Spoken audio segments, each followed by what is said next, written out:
I remember the moment like it just happened. My name's Lindsay, I'm 32 years old, and honestly, I don't know what I was thinking. I was sitting in the kitchen casually chatting with my sister Danny about something I probably shouldn't have said. Out loud. You know when you vent a little too much and realize later you should have kept your mouth shut? Yeah, that's me. I don't think I meant for him to overhear it, but maybe deep down, I didn't care enough to keep my voice down either. I told Danny that if I had to do it all over again, I wouldn't date Derek, my husband. I said it so flippantly, like it was no big deal, as if I was talking about a bad haircut instead of the man I promised to spend my life with. I don't even know why I said it. Maybe I was feeling bored, or maybe I just wanted her sympathy. Derek wasn't even doing anything wrong at the moment. He was in the other room, probably scrolling through his phone like he always does when he's winding down after work. But I said it, and then the silence hit me. It wasn't Danny's silence. She's used to my dramatic outbursts. It was the kind of silence that feels heavy, like the air suddenly shifts. I turned my head just enough to see him standing in the doorway. He didn't say anything. He didn't yell, didn't ask me to explain, didn't even look angry.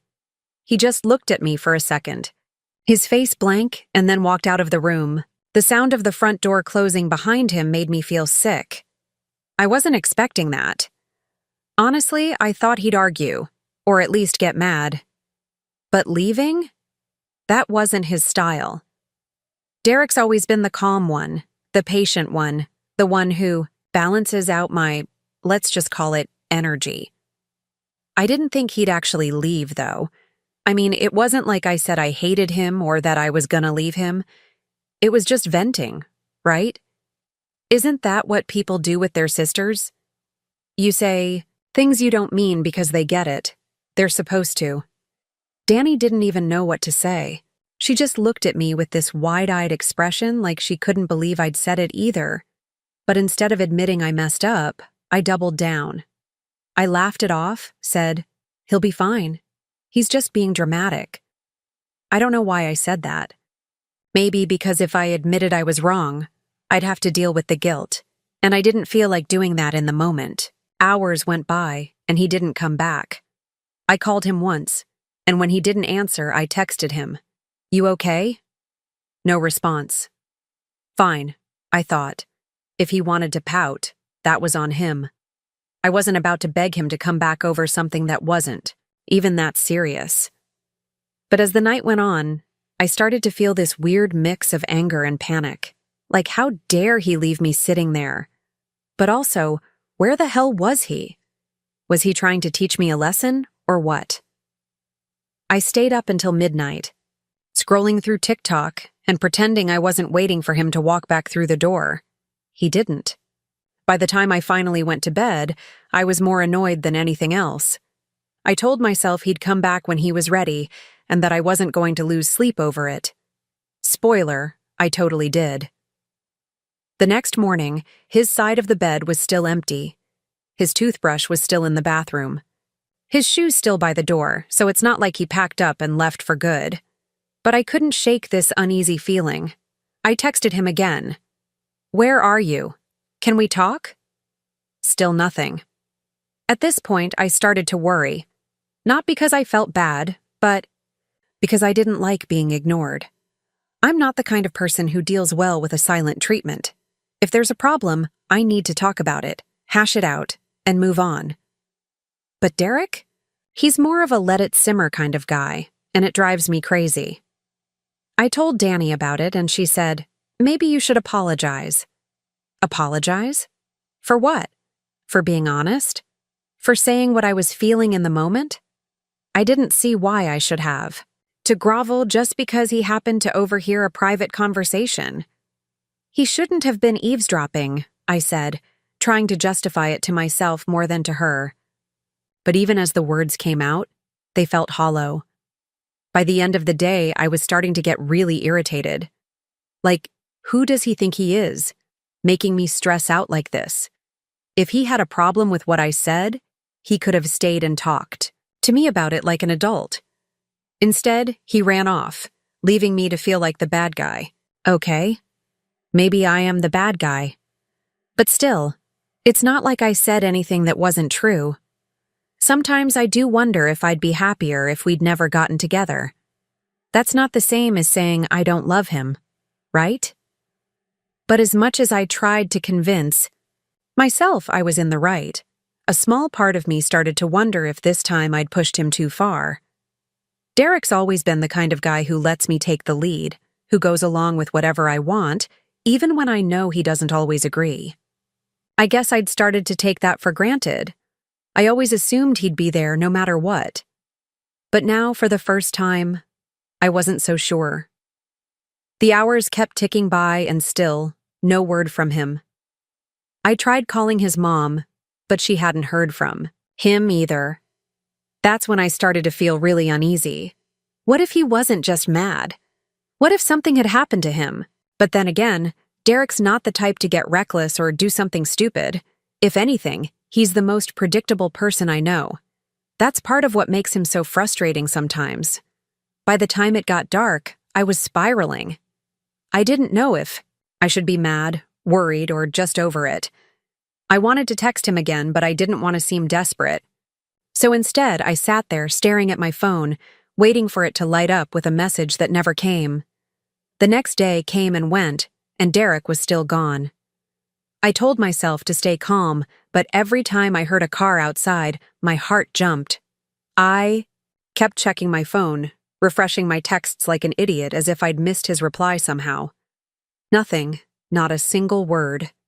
At this point, my irritation was taking over. Who does that? Who just leaves and doesn't tell their wife where they're going? It was immature, plain and simple. But then, as I sat there staring at my coffee, the thought hit me. What if he was really done this time? Like, what if I had finally pushed him past the point of no return? It wasn't a thought I liked entertaining, but the more I tried to brush it off, the more it stuck. Derek wasn't like this. He didn't do silent treatments or games. If he was gone, there was a reason, and maybe it was bigger than I wanted to admit.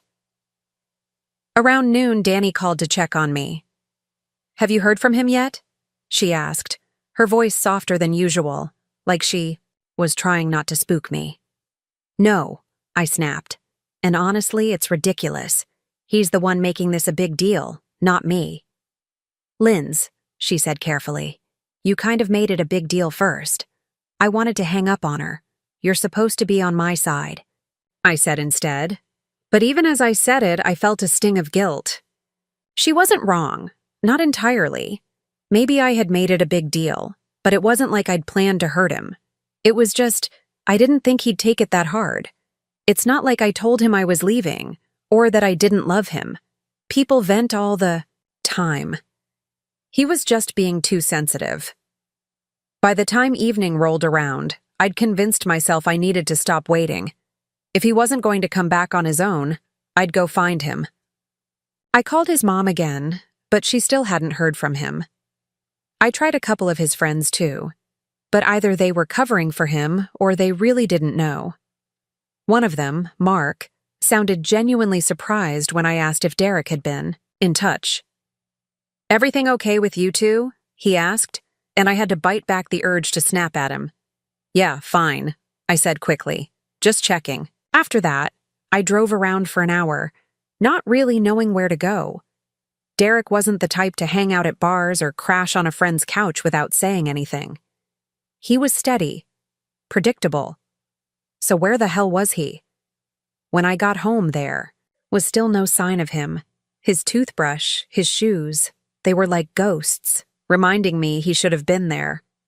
I stood in the kitchen for what felt like forever, staring at the front door and willing it to open. But it didn't. The house was too quiet, and I hated it. I started scrolling through our bank account, half out of curiosity and half out of desperation to feel like I was doing something. That's when I saw it. A hotel hub charge from earlier that day. He wasn't with his mom, or a friend, or God forbid, someone else. He was at a hotel, alone. I didn't know whether to feel relieved or furious. So he was okay. but also, he was hiding. Out in some hotel, avoiding me like I wasn't worth talking to. The nerve. I called the hotel immediately. I don't even know what I planned to say if he picked up. But it didn't matter, because the desk clerk wouldn't confirm anything. "I'm sorry, ma'am," she said in this fake polite tone, "but I can't disclose any information about our guests." I wanted to scream. Instead, I hung up and started typing out another text. "I know where you are," I wrote, my fingers shaking. "Can you just stop being childish and come home so we can talk?"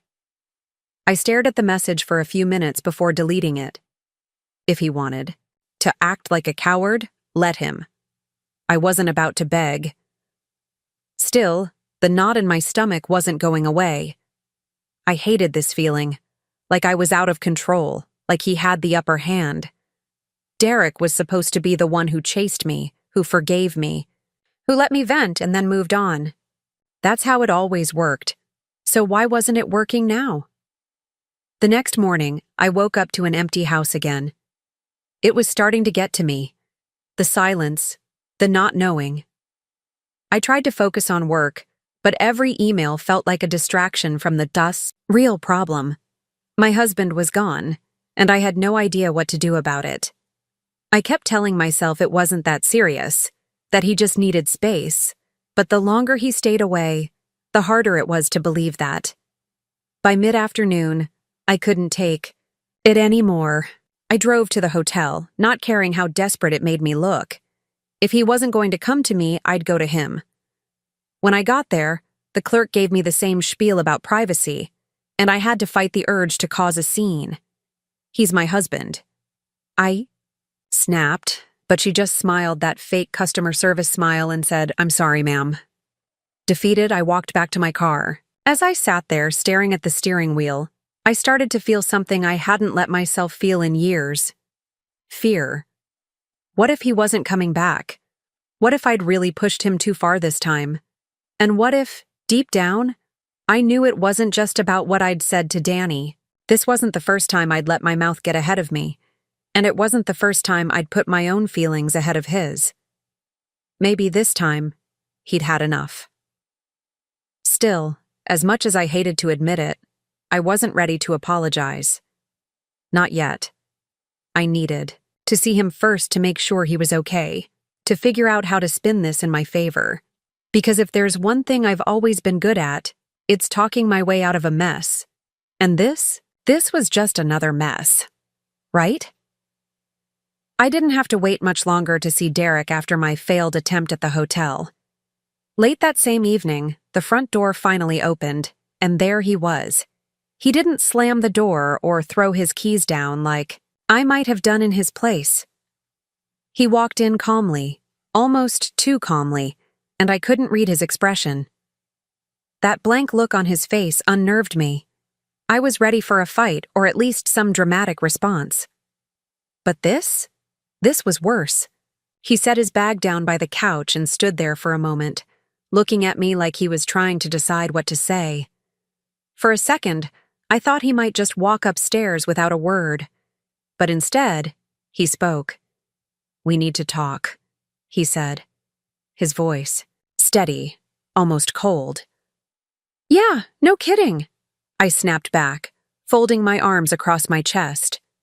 I was already defensive, even though I knew I should have been the one to apologize. But I wasn't going to start there. I couldn't. It felt like admitting I was wrong would give him some kind of power over me, and I wasn't ready for that. He sat down on the couch, motioning for me to sit too. I stayed standing, leaning against the kitchen counter like I was too busy to care. "You gonna explain why you ghosted me for 2 days?" I asked, trying to sound casual, but my voice came out, sharper than I intended. Derek sighed, rubbing his hands together like he was trying to warm them up. "I needed space," he said, "to think, to figure out how to even talk to you after what I heard." I rolled my eyes. "Oh, come on, Derek. Are we really doing this? You overheard one thing that I said in private to my sister, and now you're acting like it's the end of the world. It wasn't just one thing, Lindsay. His voice rising slightly, though he quickly brought it back down. You said you'd never date me now. That if you could go back, you wouldn't choose me. Well, maybe I wouldn't. I shot back before I could stop myself. The words hung in the air, and for a moment I regretted them. But then I doubled down. You've changed, Derek. We both know it. You're not the same guy I married. I hesitated, trying to choose my words carefully, but my emotions got the better of me. You're lazier now, okay? You've let yourself go. You don't even try anymore. Can you really blame me for feeling like this? He looked at me, and for the first time I saw real hurt in his eyes. But instead of getting angry, he just nodded slowly, like he was expecting this. So that's it? He said quietly. You think I'm fat and ugly? And that's why you'd rather not be with me. I rolled my eyes again, trying to brush off the weight of what I'd just said. Don't twist my words. I didn't say I didn't want to be with you. I said if I could go back, I might have made a different choice. That's not the same thing. Sure sounds like it to me, he replied, his voice steady but firm. And you know what? Maybe you're right. I have changed. I've gotten older. I've gained some weight. I've gotten comfortable. But that's what happens when you're married, Lindsay. You settle into life together. You build a life. Or at least that's what I thought we were doing. I felt my face flush, a mix of embarrassment and anger bubbling up inside me. Don't make this about me, I said, my voice rising. You think I don't notice how distant you've been? How you barely even talk to me anymore, unless it's about work or bills or what we're having for dinner. You're not exactly giving me a reason to feel excited about this marriage, Derek. So this is my fault now?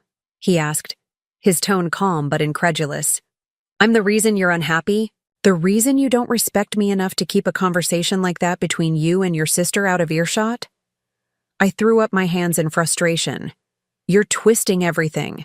I'm just saying, maybe if you put in a little more effort, worked out, showed some interest in me like you used to, I wouldn't feel like this.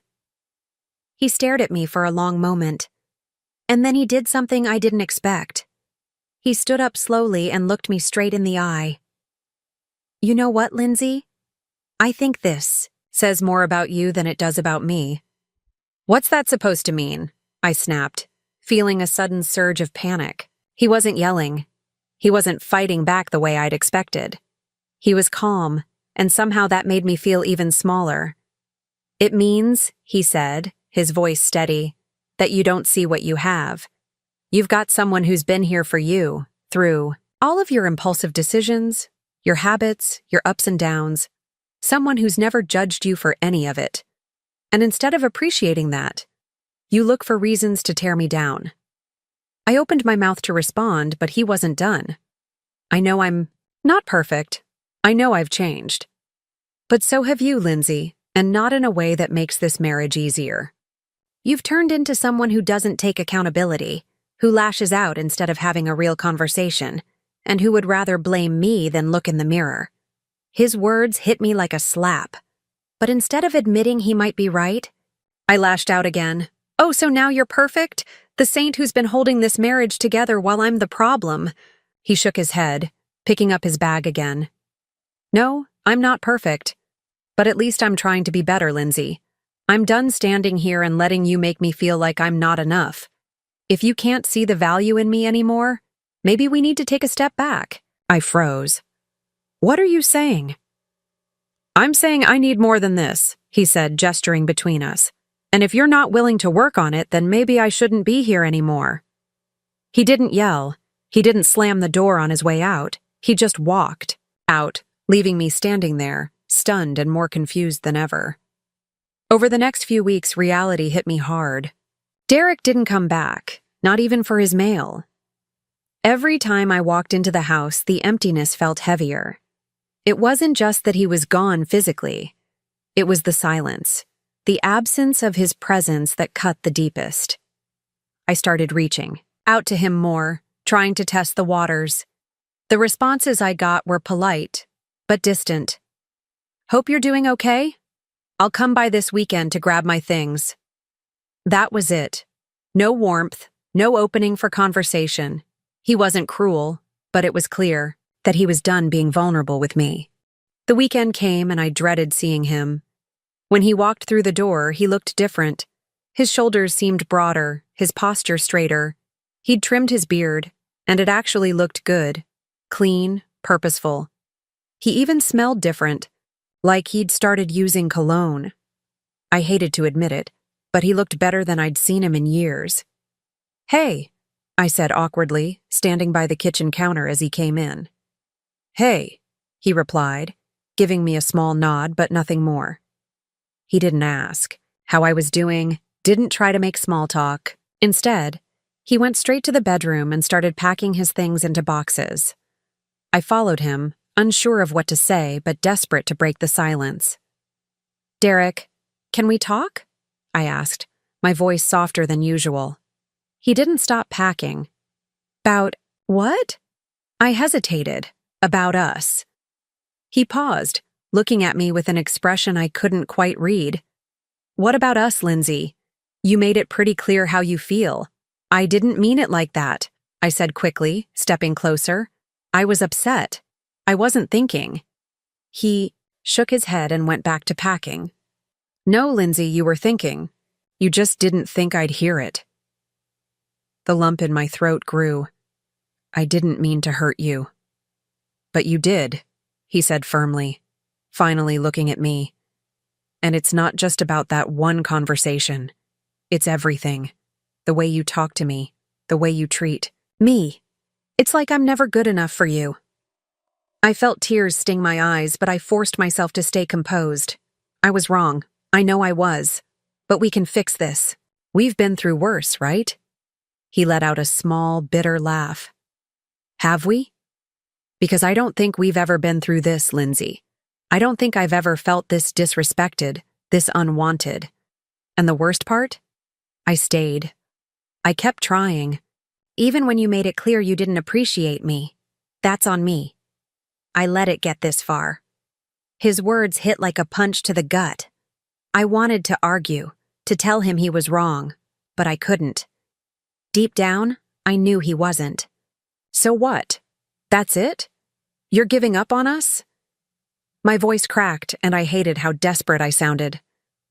"I'm not giving up," he said, his tone steady. "I'm choosing myself for once. I'm done trying to prove my worth to someone who doesn't see it." I stared at him, my mind racing. This wasn't how it was supposed to go. He was supposed to forgive me, to tell me we'd figure it out together. But instead, he was standing there, calm and resolved, like he'd already made his decision. "I can change," I said, my voice barely above a whisper. "I'll do better. I'll be better." He sighed, setting down the box he was holding. "Lindsay, I hope you do, not for me, but for yourself. But I can't be the one who waits around for you to figure it out. I've spent years trying to make you happy, and all I've gotten in return is criticism and resentment. I deserve better." His words stung more than I thought they would. I felt the tears spill over, and for once I didn't try to hide them. "I don't want to lose you," I said, my voice breaking. "Please, Derek, we can fix this." He looked at me for a long moment, and for a brief second, I thought I saw something flicker in his eyes. Pity, maybe, or regret. But then he shook his head. "I've already lost too much of myself trying to fix this," he said quietly. "I can't do it anymore." He picked up the box and walked out of the room, leaving me standing there, my heart shattering into pieces. I wanted to chase after him, to beg him to stay, but I knew it wouldn't make a difference. He was done, and for the first time, I realized I might really lose him for good. Over the next few days, I tried to distract myself. I threw myself into work, went out with friends, anything to avoid being alone in the house. But no matter what I did, the emptiness followed me. Derek wasn't just gone physically, he'd taken a piece of me with him. A month later, I saw him again. He was at a coffee shop, sitting at a table with a woman I didn't recognize. She was pretty, not stunning, but she had this natural, effortless kind of beauty. They were laughing, and he looked happy. Happier than I'd seen him in years. I wanted to march over there, to interrupt their little moment, and remind him that I was still his wife. But I didn't. I just stood there, watching from a distance, feeling the weight of my own mistakes. This was my fault. I had pushed him away, torn him down, and now he was moving on without me. When he saw me, his smile faded for a second, but he didn't look angry or upset. He just gave me a small nod, like an acknowledgement, and then went back to his conversation. It was like I was already a memory to him, something he'd moved past. As I walked out of the coffee shop, I felt the full weight of my choices settle over me. I had spent so much time blaming him, picking at his flaws, that I hadn't seen how much he was giving me. And now, it was too late. For the first time in my life, I felt truly alone. And for the first time, I realized that it wasn't Derek who had failed me. It was me